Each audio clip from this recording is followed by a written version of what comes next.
Hello everyone, I hope you're doing well. Steven here with a complete collectible guide in Little Nightmares. I know that I'm now almost 4 years late at this point, but if there's anyone that still needs the collectibles in this game, I hope this guide can be helpful. So, let's jump right in. Right when you start the game, there is this hallway to go down, and at the end of it is the first collectible. Throughout the game there will be these candles and lanterns to light in certain places. The first one is right here, so use your lighter on it and then proceed through the right. Continuing through the level, you'll come to stairs with huge chains overhead. Once you get to the top, proceed a bit, then make sure to stop in this small room here for your second type of collectible. A doll that you need to pick up and then throw to break. Some wispy shit will come out and we can move on. A little bit further, you'll come to a room that requires you to move a chair over to progress. In the next room, we'll find our final type of collectible, which, contrary to the tone of the game, are little gnomes that you have to hug. To progress, you need to open the fridge and climb the shelves, but first notice the little gnome that scurries out and to the right. Follow him to the right into a crack in the wall, and in the little room he's in, you can find a candle to light, then hold grab, and you'll walk over and give the gnome a little hug. Shit is so cute. The next collectible is another candle, and it's after what is easily my least favorite room in the entire game. But once you manage to sneak your way through the leeches, just jump over the gap in the next room and the candle is right in front of you. Up next we have a lantern to light, and it's right after you climb what looks like sheets that are tied together, and you also see the long-armed janitor on the bridge above you. At the top you'll drop into a room, and somewhat hidden in the dark is the lantern. Up next we have yet another lantern, and it's in this room where you have to get past this wandering eye. Continuing normally through the room, you'll climb up these cages to the right, but before you do that, light the lantern on the way up. And we can head right to get another one at this point. So at the top of the cages, instead of progressing forward, go to the right along the edge of the cages and drop down to this level. Once you're there, you can crouch through this cage on the right-hand side to find a room. Inside this room is another lantern and another gnome to hug.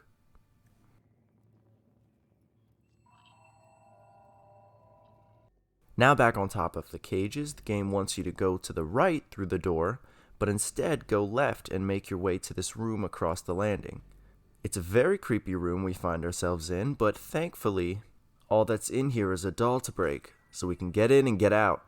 A bit later on in this level, you'll have to climb these cages to get up to a place to shut power off to a door that's somewhere else. At the very top, before progressing, make sure to light the lantern that's a bit tucked away to the right. And then later on, you'll arrive at this room where you have to push that metal box down, and then ride a noose down to the level below. Charming, right? But before that, there's a lantern on the left that, once it is lit, it becomes obvious that there is a gnome locked in the cage to the back, so grab that door and set him free. He runs back into the room on the right, and I use my lighter to show where he is before I have to kill it to give him a squeeze. And thankfully, that's the last of the collectibles for this section of the level. The next section begins with a huge set of stairs, and at the top of the very first flight is a door to the right. Normally this room isn't needed to progress, but there's some collectibles in here, so in we go. Once you enter, you'll notice the little gnome scurry away from under the desk, but before we chase him, we're going to jump onto the desk and light the lantern. Drag the chair to the ink stain and the secret door will open that we can continue through. Once you're inside, you can press the button on top of the desk to cycle through some security cams, but all we really need to do in here is chase this gnome from behind the desk. From here, he is going to lead us through the room and up the next set of stairs. The gnome will be waiting for you on the very left of the first landing. The next collectible is a doll to break, and it's in the room where you have to climb the shelves to get the key for the next room. You're going to climb up the left side of this room as normal, but instead of jumping to where the key is, go to the very top of the shelf. From here, it's a bit of a sketchy jump, but if you make your way to the top shelf, there's a doll waiting to be tossed to the ground. And it's a good toss. We're high. So now we're a little later on in the level. At this point, 6 is already almost starved and got captured by the janitor. I'm sure everybody knows to run back and forth to break out of the cage, but something everybody may not know is if you go left instead of right, you can squeeze through this crack and light the lantern on the other side. Moving forward, directly after the room where you're caged in is the room where the door shuts behind you, and you're meant to climb the grating on it. Do just that, and when you get to the top, there is a graciously obvious candle for you to light.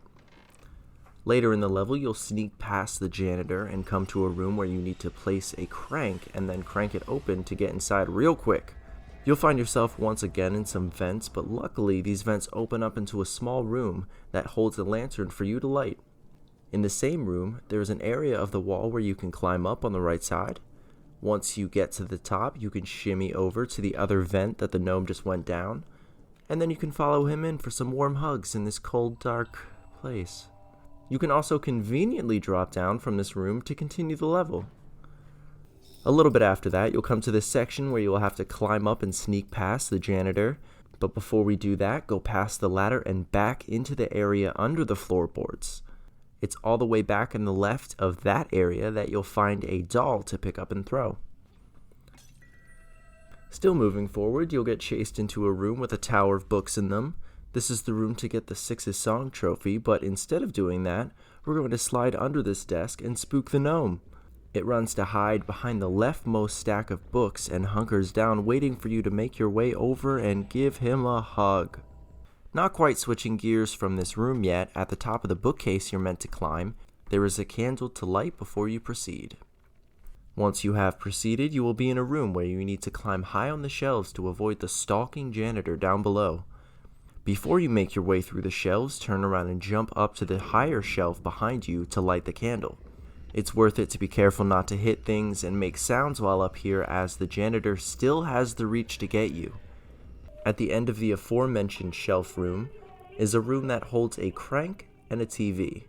Push the button on the TV to attract the janitor and make it possible to sneak past him. On your way back over to the right to install a crank, there is a candle to light in the front and bottom shelf, right in the middle. After you crank the piano up and jump across, you'll come into this room where you have to push a cart across towards the end of the room to both block the steam as you pass and gain height for your jump to the door handle. Make sure when you jump to hold on to the door handle as long as possible, then make your way through this room and crawl into the ducts at the end, where you'll find a lantern to light just a few feet inside. After this, you'll have a boss fight with the janitor and end the section. Beginning the next level, you'll have to hold on to the meat hooks to get into the kitchen. This is also where you get a glimpse of the chef for the first time, standing outside having a cigarette. He's just like us, he's normal. After you drop down, you'll begin one of the starving segments that ends in 6 eating a live rat caught in a trap. After that, we're meant to progress through what seems to be a laundry room, but instead come to the front of the room to find a secret entrance that leads down to a room with a doll in it. From this room, you can just climb up the ladder on the right and continue normally. After escaping the first chef, you'll climb into this bathroom here. There will actually be a gnome and a candle in here, but we need to do some stuff first. Enter the room all the way to the left to find the second chef having a nice nap. Sneak by him and jump up to the key on the left. Once you do that, you will have to swing it off and then jump under the bed to hide, as this wakes up the second chef. Once he leaves, grab the key and make your way back into the hallway. We're going to backtrack here, so it's fine to just leave the key in front of the elevator. It won't be left there for long, as now you can walk right into the bathroom. Maybe. And the gnome is hanging out to the left of the 2 toilets.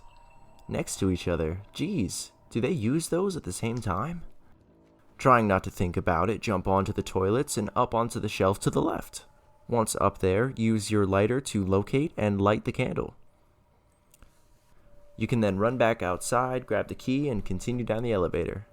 Once you ride the elevator down, we are once again going to drop the key and head back into the room we came in at. Once in there, you'll be able to see a jar that's moving around. Once you pick it up, give it a toss to find a gnome inside. Give that gnome a squeeze, then hide immediately, because that crash was loud and somebody is coming. After you use the key to unlock a way out of the kitchen, you will come to a room with a meat grinder. It's dark, but you can immediately come under the table and give this elusive gnome right here a hug. We are then going to make our way up the dumbwaiter as usual to fill up the meat grinder. After I have all of my meat set to go back downstairs, go over to the right and jump through the open hatch. Inside there's a lantern to light, and this reveals a doll to break as well. After that part, you'll sneak into and ride this elevator upstairs. This causes the chef to hear you and ride the elevator up as well in chase. He'll make his way into another room and you're meant to follow him. Instead of doing this, hug the wall and climb up the shelves that are there. At the top, you will find a candle to light at the end of the highest shelf.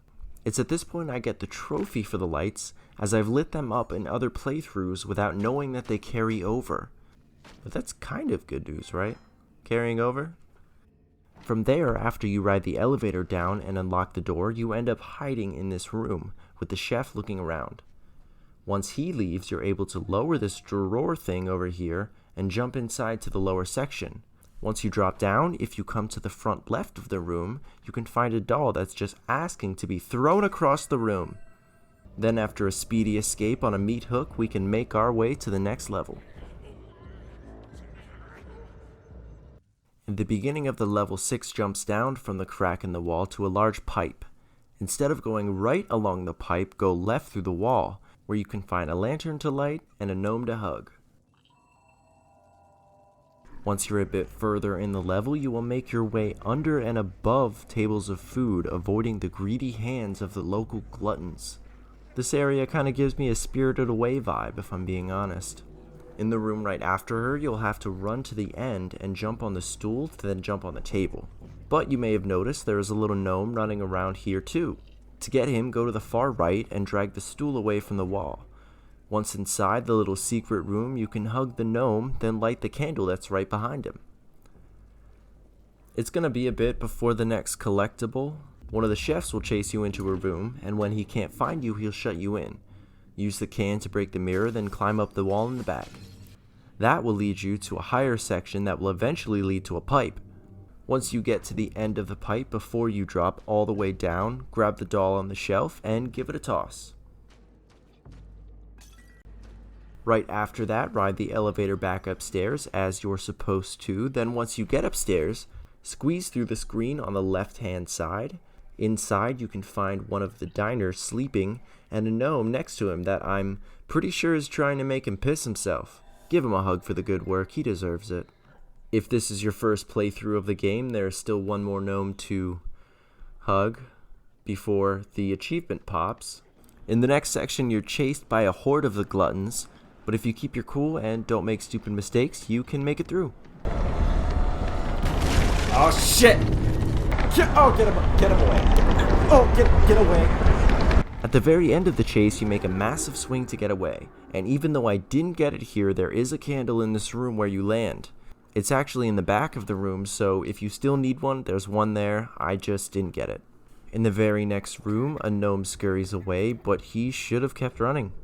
He offers meat to the starving 6, but instead of being given thanks or an expected hug at this point, 6 eats him alive. That is the last of the gnomes for the game, so if this is your first playthrough, you should have unlocked it with that final horrible act. Just gonna brush it off. Immediately after, you'll climb up the ladder on the wall and push through the grate on the floor.